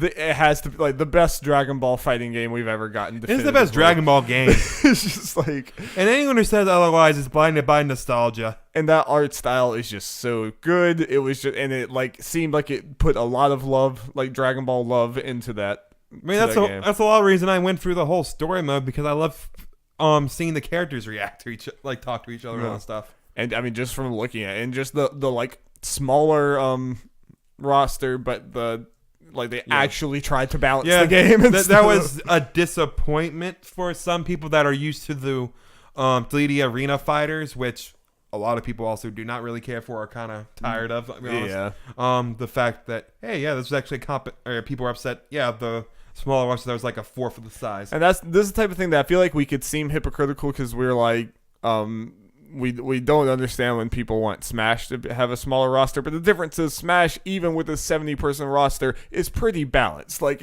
things work. Obviously, K. Rool's a bit insane right now, but it generally is very balanced. The thing is, those Xenoverse games just had a million characters, no balance, so it was a bunch of kind of repeats of things, and it was just. Well, not even balance is really a factor. It's just the fact most of the characters play the same. There's very little variation between them. Right. So they were able to focus on making each one of those fighter characters, for the most part, very unique. And then there are like 10 Gokus in the roster. Yeah, that's unfortunate. FighterZ does have 3 right now. I think with the DLC. I think we got 3.5. We got Vegito. And then obviously Monster Hunter World, me and you have liked it a lot. It obviously worked so much for Capcom to kind of... It's the best-selling game in Capcom history. Yeah, and I do have... Well, I thought I did. I think I put that on there before. Maybe it didn't save. I don't know. That's obnoxious. But this is a very important thing. Like, I think even I mentioned it, and I might be, remembering wrong. I think I mentioned this game could be huge. I think I remember specifically mentioning it. I remember being pretty down on it personally myself when I saw it at E3. I was just like, because I think I remember mentioning this could be huge. Yeah, I didn't expect it to be this huge.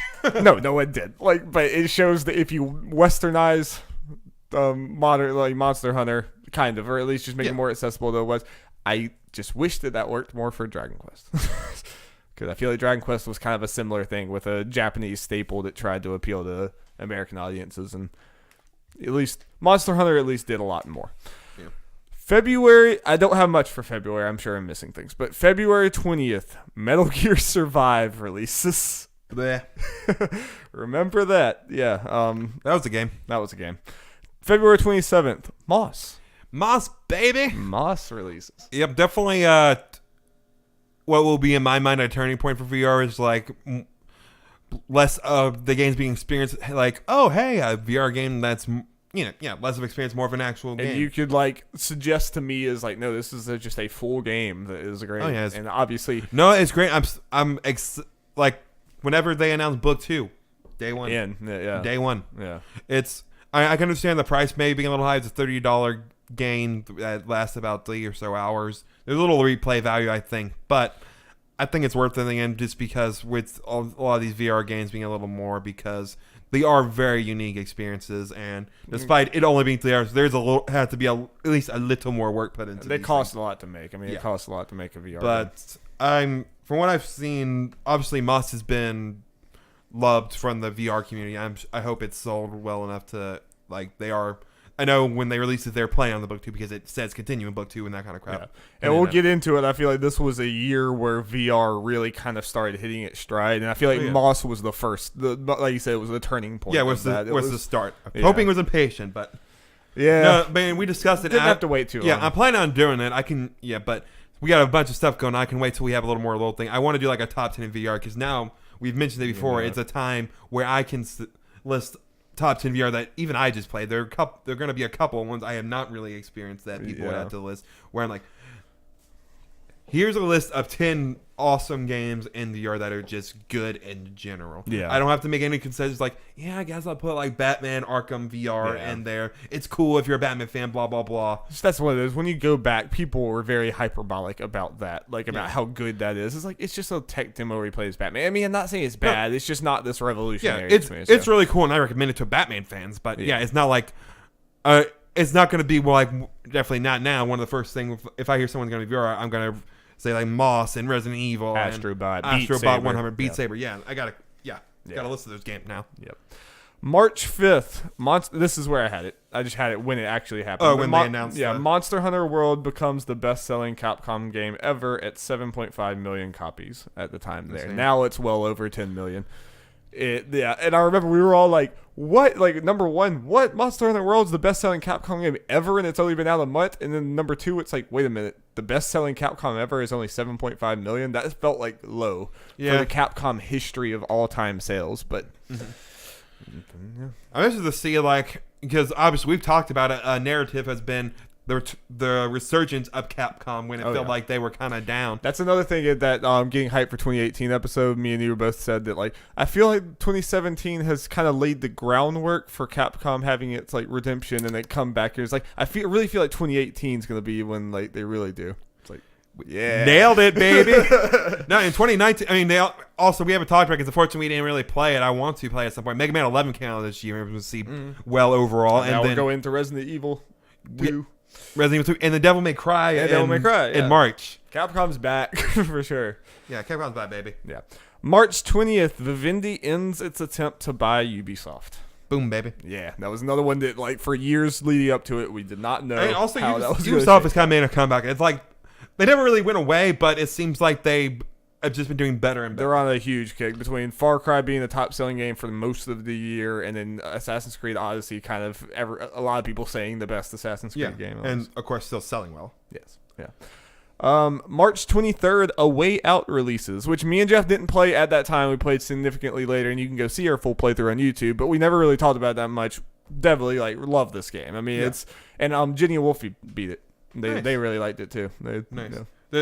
How they feel about the they liked it. They liked everything. They agree that it gets pretty cheesy and corny at times, but it's also just like it's supposed to be like an 80s action. Exactly, it's part of the charm of it. Yeah, again, A Way Out, especially you can probably find it pretty cheap. It's probably been on sale a good bit. The starting price is $30.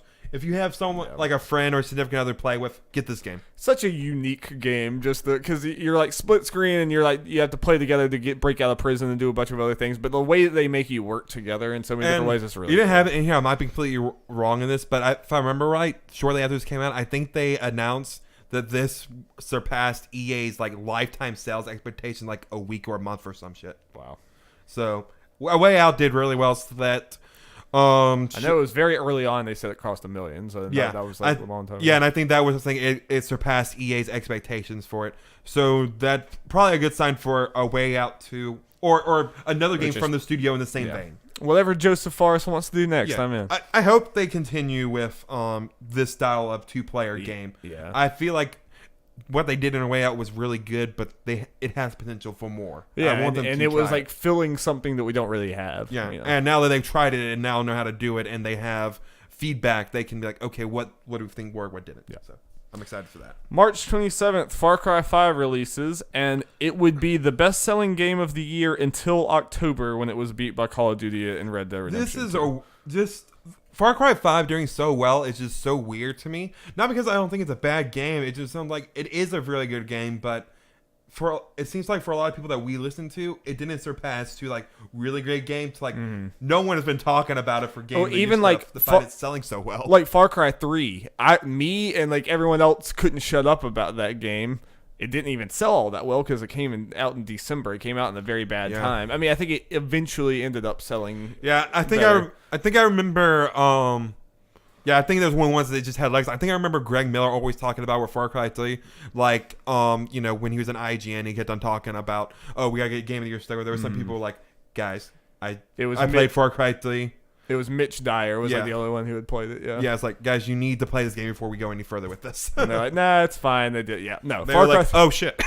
And like, I love Far Cry 4 too. Like, if Far Cry 4 people started like, we're like, most people are a lot more down on Far Cry 4 than me. Like, it's very much Far Cry 3, but in a different setting. But like, Far Cry is just such a goofy, fun game that I loved just doing all the hideouts and doing all that again. And I would honestly feel the same way. I probably would have done Far Cry 5 too if it wasn't just there's so many games that I'm playing now.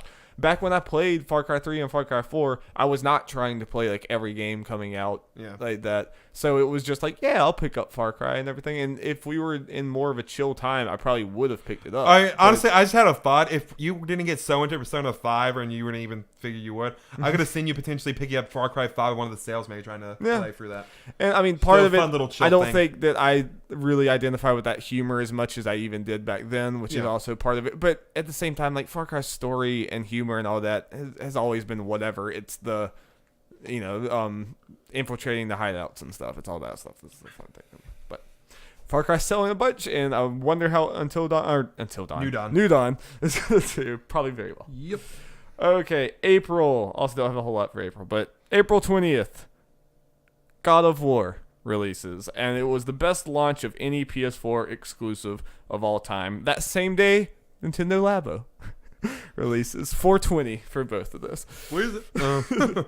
And God of War comes out tens from so many different outlets. People were expecting it to be good, but it still kind of crushed all of those expectations. Yes. The game was phenomenal, and Jeff, and Will all absolutely loved it. Jacob played it a lot later, and he really liked it too. But super, super amazing game. Yes. Yeah. I think it's I think I just saw it. There's that website that I used for one of our games before that tracks the amount of Game of Year awards that it wins, that games win. I'm pretty sure God of War won the most. I saw so many outlets. Like God of War. Yeah. Obviously, Red Dead 2 is like a kind of distant second. I think Celeste was third with not too many, but I think it was third. So. Very next day, April 21st, Spider-Man. Valve acquires Campo Santo. Very surprising move. Yeah. Valve had not done anything like this in a long time. Like, they don't really make very many games at all since Portal 2. They made like a Dota card game, but mostly they're just Steam. So them randomly acquiring Campo Santo was like very strange. But we all said like this is a good thing for Campo Santo. They get a lot more money, a lot more like security and stuff for making in the Valley of Gods, which we have to see that soon. I feel like it's been a long time. But yeah. So it's a big weird surprise. Man, if Campo Santo is still not an indie and non-cloud by Valve, that would be prime kind of funny game showcase material. Yeah. Still could be. I mean, they're still like, I think their team's similar. It's just, who knows. Yeah. Maybe even Valve would be like, okay, yeah, you go do that. That we have nothing else potentially yet. No. It sounded like they made it sound like, I guess everyone always says that. It's PC only, so it's not like it fit a Microsoft thing. Is it PC only? I'm pretty sure it was only announced for PC so far. Huh. I think it was just, I think it was only announced for PC, but maybe it coming to later. Like it said PC. Yeah. I think it was just only because Firewatch was like at launch everywhere. Yeah. I think. I remember. No, I think I remember it being a PC and we were kind of bummed at the time. Maybe, obviously now we don't care. Yeah, maybe you're right. We got the laptop for it now. Yeah, I'll just play that on my laptop. Absolutely. When that comes out. Yeah. All right, May 25th, Detroit Become Human releases. You were definitely you were on and off on whether you would buy this game leading up to it. Obviously, never did. Is this the one that you eventually want to get back to, or do you think it's one that you act like you will and then never do? Like we all do. I'm not saying you're someone who does that. Nah, it's at the point now. I kind of. It's one of those things. I've been kind of just the opinions I've heard about it. I've heard from different people that I trust, and I've heard kind of mixed things about the story. Which for this thing, it all is as far as what. Yeah, some people really like it. But it's one of those things. I felt like if I didn't get to it for our Game of the Year talk, I probably won't get. I won't get to it because there's just so much stuff, and even then, if I want to go and play an old game, got Danganronpa 3. I got Red Dead. First Red Dead I want to play. I want to get to Nier Automata at some point. Yeah. I got Persona 5. Detroit's far down on my list. That is another thing when I was listening to the Getting Hype for 2018 thing. You're like, I don't really have much for this January, so I really want to play Nier. And like you listed like 3 different games you didn't play. It was like Nier, Gravity Rush 2, and one other one. I think school got in the way. Yeah, no, I'm not like chastising you. I do the same thing. All right. Few days later, May 29th, Pokemon Let's Go games are announced as well as a vague Gen 8 announcement. Dark day. And Jeff, if you go on our YouTube, we have like Jeff's rant where I'm kind of sitting there just like, I'll ask a question and then he'll rant for like 5 minutes. So I'll be like, but what about this? And then he'll rant for 5 minutes. I completely understand again, but Jeff was not happy with Let's Still not happy, man. Everything everything I feared came true. Yeah, it absolutely did. I mean, this might be biggest disappointment. Oh yeah, that's up for probably true. June, I'm not going to go too much into it. E3 happened. We know what generally happened. Microsoft acquired 4 studios, including Ninja Theory. Big deal. Sony's conference was super weird, strange, but the games were still good. Resident Evil 2 announced. We got Control announced. Yeah, Control announced. Got some other things. We got that Kingdom Hearts trailer. More that a freaking amazing Last of Us 2. Neo Part 2 was announced. Neo 2. It's not a bigger thing to us, but we have not seen that. Yeah, but yeah. Which is fair because Neo came out in 2017. Yeah, it's true. Yeah, that was a weird one. We were really surprised to see that period. Smash Bros. Everyone is here reveal, which was probably one of the most hype things that happened this year. Not probably, it was the most hype thing that happened. Hell yeah, baby!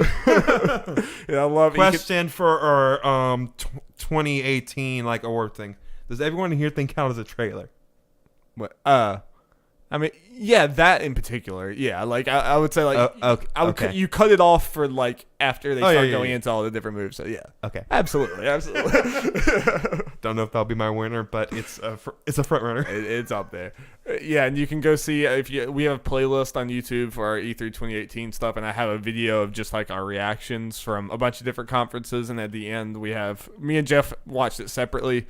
But we have Jeff's reaction and then mine. I had to wait all day and avoid the internet. And then I tell you, it was pretty great. Yep. And then I'm just like basically saying what's worth it to us. If you want to say anything else about E3, go for it. But new Fire Emblem game, me and you are so stoked about Fire Emblem 3 Houses. And then Unravel 2. Jeff, did you play any of that? I kind of couldn't remember. Okay, so here's the thing. I know it's like I really wanted to play it. I bought it right away. I was waiting to find a time to play with you because it's a big thing of this one was co-op. Yeah, which we still definitely can. Yeah. So I've been waiting on us trying to do that. Okay. Any other? I mean, E3 in general, I think was really good. The Beyond Good and Evil 2 thing trailer, which was dope. Yeah. They show more than it seems like people are gonna be kind of potentially disappointed in what it's turning into because it's just very different. Because it's really open. It's a big open world game. It seems like it's going to be like about any other open world game. Yeah. But and I can understand that. But from what we've seen, everything usually looks really cool, and I just like the world of Beyond Good and Evil. I need to finish the first one. I got very far, and I just need to go ahead and just do that. Okay. Just sit down and do that at some point. But I got time. Definitely got time before that comes out. But yeah, I'm definitely hyped for that. Yeah, like we said, Control, Resident Evil 2 was announced. Was great. And then there's a bunch of other crap. It's E3, you know. Yep. June 12th. Was also this was also in Shadow Drop. The Hollow Knight for Switch, which Fortnite for Switch, which was a big deal. Yeah, that started the whole Sony or the whole cross play, which we will get to later. Yes, but yeah, that was when I guess I probably should have put that's when the real Sony crossplay thing like reached its peak because Switch was there doing it with Xbox and PC and everything, and Sony was just the odd man out, being very stubborn about it. I put Hollow Knight in there just because I actually played some of Hollow Knight, and I absolutely have every intention of getting back to it. It's a really good game. June 21st, Nintendo and Xbox dropped sick Minecraft crossplay burn video on YouTube, and it was biggest burn of 2018 potentially. Probably up there. Yeah, it was a very big burn against Sony for not allowing crossplay, and that was like the story for so long this year, as it should have been. Yep. As it should have been. June 22nd, Mario Tennis Aces, which is a game I forget about a lot, but this is surprisingly, I was surprised by how much I love this game. It's really good. I have no regrets about it. I haven't really been able to play it very much recently because I have so many other things, but I have no regrets getting it because it's still. Well, it's not like, as far as I know, it went down in price, so it's not like if you waited till. It's a Nintendo game. Yeah. All right, we're into July? Yes, July. July 13th, Octopath Traveler releases. The best time for that game to release in this year. Absolutely. Man, another game we'll talk about like a couple bullet points down should have been released then. Yeah, maybe. And Octopath Traveler, I think it's one of those where it's like, I truly believe the first 50 hours of Octopath Traveler is phenomenal and one of my favorite games of the year. The 5 to 8 hours I've put in since then has been kind of a bummer. I do want to get back to it, but I do... the game has a lot of problems. It's way too grindy. It's a beautiful, really well-designed, amazing mechanics slog of a game at times. It's just it's a game. It has, good parts and bad. July 28th, the London Spitfire wins the Overwatch League Grand Finals in a blowout. But we watched that, and it was entertaining. We watched the whole playoff, basically, thing of the Overwatch League. It was really cool, and at least I am planning on paying more attention this year, especially since we have a team now. That was in July? Damn. Yeah, bro. So is the season starting later or something? Because when we're talking about going is in July, and then we're talking about going in maybe August to the... That's at least when I looked it up. I looked it up, and the articles about... No, I believe you. I guess it's just... They're just doing the season's ending later. I guess because maybe the more teams... Probably. Yeah, that makes more sense. Yeah. Yeah, there's a lot more teams. So. Yeah. Where are we? August, I had nothing, I guess. Sure there was some. I'm sure there was something. I can't remember. But we're going to move on. September 4th, Dragon Quest 11 releases. Bad time for this game to release. Bad time. Why wasn't it Octopath time? And just spoilers for why it was a bad time. 3 days later, Spider-Man releases. But anyway, Dragon Quest... Yeah, very bad time for it, but a very good game. Yeah. Great game. Just wish that it could have been set up to succeed more in America. If it came about our time, I probably would have finished it by now. Hopefully we get the thing holy crap, the Switch, it's already outselling everything else on the Switch. This is erupting. Hopefully. Yeah. Spider-Man comes out, and you have here, I would take God of War as best PS4 exclusive. Yep. Kind of lighting up records, best selling superhero game, outselling all other Spider-Man games combined. Yep. It's not a surprise. No. Considering how good of a game this is. Yeah, it was a Spider-Man game of this with this much of a budget behind it. It was already going to sell well, and it was also one of the best games of the year. So it sold phenomenally. Yep. Something that didn't sell phenomenally, September 14th, Shadow of the Tomb Raider releases, and I did a review for it that you can see on YouTube. This is going to be a game that it's a very good game. It has some problems, and it's a little too safe to the Tomb Raider formula, but it is a very, very, very good game that's going to be lost to time, kind of like Rise of the Tomb Raider. And I really just hate it for this trilogy because that first game sold really well, but the last two, which I think both are better than that first game, I think they've improved on each other every time, but they've just come out at bad times. The marketing for them has always been a little weird and just kind of pretentious. I don't know. Weird marketing, bad releases. Obviously, Rise of the Tomb Raider got screwed over by the Xbox deal. It's just a lot of things. Well, I'm gonna jump over a couple points just to the tie into Shadow of the Tomb Raider and Dragon Quest. Yeah. Life is Strange Season 2 Episode 1 released on September 27th. All three are Square Enix games. Yeah. Yeah. One of the words you're right. Square. You're right. I didn't even really think about that. We brought that up at the time, but it's Square, what were you thinking? That was already a busy time, and then you put 3 games in the same. Obviously October would have been a bad time too, but if one of those could have been in August, that would have been so much better. I feel like what would have been better and this is us just kind of talking on microphones, not knowing the background as far as how the release goes. They might have needed all this time. But also, I think I remember Shadow of the Tomb Raider went gold really early. So yeah, it did. I think what would have been best as far as the marketing, Life is Strange Season 2, Episode 1, I kind of mainly bring it up to kind of joke and pile on to Square. Yeah. That thing is whatever since it's episodic. The whole episodic thing is a whole different discussion, but we won't get into that now. Yeah.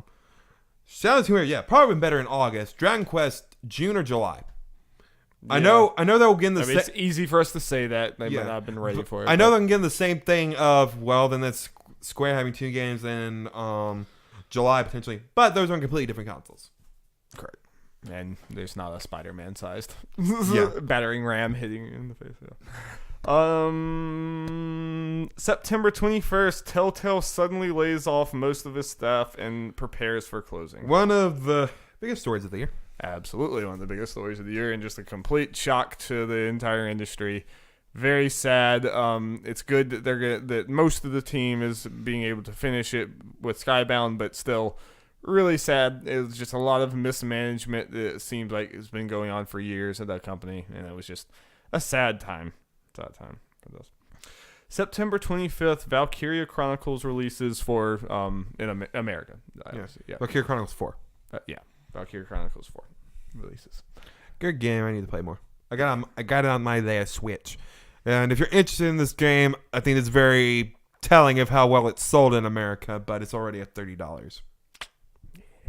Yeah. It's like, nope, we're going to go back to the anime as hell, whatever the thing for Valkyria Chronicles. Man, those games didn't even make it into America, so that hasn't changed much as far as here goes. September 26th, another very big news story. Sony allows crossplay for Fortnite. Sony caves after this whole time from when we talked about it before. It was obviously just Sony was being blasted like pretty much every single week for the crossplay thing, and they are finally allowing it. I haven't really seen. Have they gotten out of their beta phase? Like, is it just a thing now? Because I know they were like trying. Man, beta doesn't mean anything anymore. Yeah, it's pretty much a thing already. All right, we already talked about. I mean, Fortnite's technically in early access. That doesn't mean anything. Doesn't mean anything. We already talked about September 27th, Life is Strange Season 2. So October 2nd, Astrobot Rescue Mission. Boom, baby. We talked about Moss setting up like the layup for VR. Astrobot dunked that thing in. It was a very big surprise that I think we might maybe anyway, people who are paying attention probably thought that this game looks cute and looks okay, but playing it was a completely different thing. This game was phenomenal. It was amazing use of VR. Probably my favorite VR game. Not that I've played a whole lot of them, but I'm gonna just did something real quick. so much right for VR, and you can watch me play that too. So on our YouTube channel. Yeah, I'm gonna check one real thing. Let's see. About Astrobot. Yeah, I'm just curious about something. Let's see. Because I can also move on until you're ready. Okay, never mind. I was trying to see when Astrobot was announced. I didn't know if it was one of those games that was announced in the week leading up to it thing. I couldn't remember. No, I thought we knew about that. We only knew about it a couple weeks before. Okay. I was about to be like, why in the hell was this? I thought we knew that they were making a full game out of that. I think we were, but it wasn't an officially. Okay, yeah, we didn't know the name. Maybe, yeah, and we didn't see any gameplay and all that stuff. I was wondering, why the hell did Sony not show this during their actual conference? Yeah. They showed that one VR game that's from Justin Roiland or whatever, those kind of thing. I'm just glad the word of mouth was enough for Astro. But I mean, I hope it sold enough. I just know everyone loves it, but I hope it sold. Oh well, I will say this about it. I was curious because for a while, Shuhei Yoshida, a lot of the times when a game comes out, PlayStation game comes out, he kind of changes his Twitter name, handle, whatever, to represent the game. I looked a couple days ago. Let me put it here. He changed his name back as normal, but his Twitter banner thing is still Astrobot, and in his description for him, he says, "President of Worldwide Studios, Sony Interactive Entertainment, Astrobot Rescue Mission received Best VR Game of the Game Awards. Not God of War winning Game of the Year. Astrobot. Shu loves Astrobot. I love it. So I think what I'm getting at means, I guess he's happy with it, and it should lead to an Astrobot sequel. I feel like, and we've talked about this before, I got to imagine Astrobot for a VR game sold well. It definitely reviewed well. Yeah, and especially it had a very small team, probably not the biggest budget. Yeah, it was like a 20-man team. Yeah, it had to be a pretty small budget. I got a feeling as long as PSVR is a thing, Astrobot games are probably going to be a thing. At least for a little while. We're at least going to get another one. Okay, we have football to watch, so let's plow through the rest of this year. October 5th, Assassin's Creed Odyssey releases. It was the best launch of the series for this gen. Has a bunch of amazing reviews. Everyone says Assassin's Creed is back. Boom, baby. And a lot of people liked it. Baby. But not Alex, though, even though he hasn't played it. October 5th, Super Mario Party releases. The Assassin's Creed killer. Yeah, the Assassin's Creed killer on the same day. And it has, this was in November is when the stories came out, that it sold over 1 million copies. Wasn't this in just the U.S.? Yeah, I think it was actually just in the U.S., so. Super Mario Party is selling really well, and we really enjoy it. We've played it multiple times now with our group of friends. And yeah, Mario Kart is so well, so we look at this like, oh, these games aren't really much of anything. No, they're big sellers, and we're suckers that buy them. Yes. October 10th, PSN name changes are announced, but they're very, very messy. And I also haven't really gotten the update on how this is going, but it just seemed like it was a risky business, but the PSN name change has been something that has been a long time coming, and it kind of is here. October 12th, Black Ops 4 releases. The Blackout mode is very well received. Okay, this was a quote I had from Matt Piscatella from the MPD group. The Call of Duty Black Ops 4 launch month dollar sales represent the 8th highest in video game history since the MPD began tracking in 1995. Call of Duty's not dying anytime soon, fellas. No. We keep on talking about, is this the year of Call of Duty falls? No, let's just get that. It's like, I don't know, Jeff. They don't have a story mode. I don't know. Nope, they had the perfect replacement with their Blackout Battle Royale mode. And it was executed perfectly. Yeah. So. And best-selling game of the year. Whoa, who could have guessed? October 19th, Soul Calibur 6 releases. We need to play more. We played once, but it seems really good. We just need to play more. October 23rd, Thronebreaker: The Witcher Tales releases. I played an hour and a half of it. It's really good. It's a Gwent story mode where it's like a card game with a story mode, but the story is actually legitimately good. It's kind of weird and shouldn't exist, but I like it. And I definitely plan to get back to it at some point. October 26th, this little old game called Red Dead Redemption 2 released, and it sold 17 million in 12 days. Already outselling its predecessor. Yeah, I think the original sold 14 million in lifetime. This was in 12 days. It sold 17 million, and that was back in October, so God knows how many it sold now. Spoilers, I really, really like it. It's probably my game of the year. Moving on, November 1st, The Quiet Man releases. Game of the year, guys. Yeah, Darby, you lucked out. You almost had to play it. Thank God. Thank God I won. So now look forward to Jacob and Will playing the beautiful, the glorious Knack. Praise be to him. Praise be. November 2nd through 3rd, I kind of was BlizzCon in general, but the thing I have here is the BlizzCon Diablo controversy, which was the biggest thing of BlizzCon. We kind of talked about it a lot in the podcast. I think in some ways, people were at wrong. People on multiple sides of all of this were at fault in certain things. I think Blizzard should have known its audience and shouldn't have done it the way it did. But also at the same time saying, is this an Owl Season 8 rules joke to the person on stage does not make you a hero either. November 9th, Tetris Effect releases. Nice. Have you played any more of that? Are you approaching the end of Tetris Effect? No, I need to play more. I've been busy with Dragon Quest, man. Trying to get that done. November 10th, XO is held in Mexico City. XO18. Yeah, XO18. Where Obsidian Entertainment was announced to be acquired by Microsoft. We kind of knew that for a long time beforehand because of a leak, but still, it was announced. And a lot of Game Pass. Something we talk about in the news. Game Pass has been killing it the last 2 months. And they announced Life is Strange 2 is going to be. Oh, yeah. I forgot to put that in the news. Let's talk about that next week. Okay. Let's just talk about what we think about it. But it's a crazy deal. But we need to get out of here. Yeah. November 13th, Spyro Reignited Trilogy releases. Is this one that you're still at all planning on potentially getting at some point? I'm holding out for the Switch version. Oh, right. Makes sense. But though I will say I almost, before I got Crash on the Switch, I almost budged because they had a pack where it has Crash and Spyro bundled together.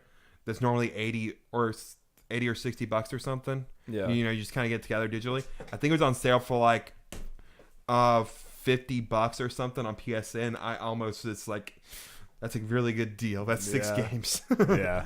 I almost kind of but then Crash was on sale for $25 or $20, whatever the hell. So that is another thing I said on one of our podcasts at some point. I said I think people are going to be surprised by how much the Spyro Reignited trilogy sells. I would argue I was wrong. It sold really well, but I don't think people were surprised. I think we kind of saw that coming at some point. With the continued success of Crash, yeah, at that point we're like, yeah, Spyro's. I mean, it's not going to reach Crash numbers, but yeah, I mean, I think everyone kind of at that point expected, like, we know these things work. Yeah. Like that. November 16th, Sony announces that they're skipping E3 2019. Another one of the biggest the news stories of the year. Kind of insane. You'll definitely hear us talk more about that leading up to E3 about like how is this gonna change? At least we have something in a way to play. It's not nearly as big, but at least we got another conference thing. Yeah, kind of funny is the new Sony. Yep. Same day, Pokemon Let's Go, Pikachu, and Eevee release. 3 million sales in 1 week. Haven't really heard. I don't know. Like, 2 days before though.